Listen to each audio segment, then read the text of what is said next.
రాష్ట్రాలలో బీజేపీకి వ్యతిరేకంగా ఉన్నటువంటి రాష్ట్రాలని గవర్నర్తో పరిపాలిస్తున్నారు. ఇప్పుడు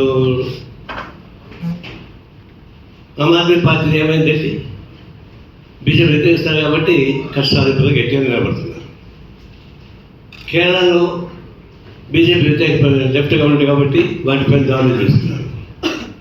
చివరికి ముఖ్యమంత్రి సుప్రీంకోర్టుకు పోయి వాడుకుంటున్నాడు, మా బిల్స్ ఆపేస్తున్నారు వీళ్ళు చెప్పేసి.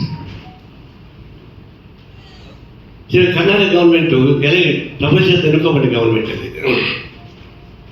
ఆ ముఖ్యమంత్రికి ఆ గవర్నర్ నోటీస్ ఇస్తాడు ప్రాసిక్యూట్ చేయమని చెప్పాడు. ఇదే నామినేట్ చేసేవాడు.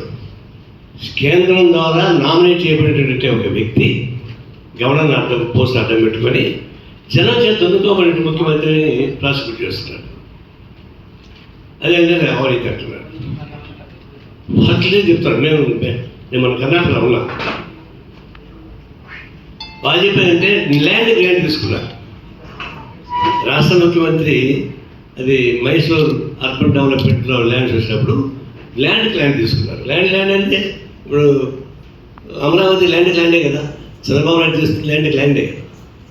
ఇక్కడ కూడా హైదరాబాద్లో హైవే వేసినప్పుడు ల్యాండ్ ఇచ్చారు కొత్త. అదే పాలసీ ఉంది. వాళ్ళు ల్యాండ్ తీసుకున్నారు. కానీ దాన్ని గవర్నర్ పుస్తకం చూసి ఆయన వ్యతిరేక ప్రభుత్వం కాబట్టి ఆ కాంగ్రెస్ పార్టీలో విచ్ఛిన్నం చేయడం ట్రై చేస్తున్నారు.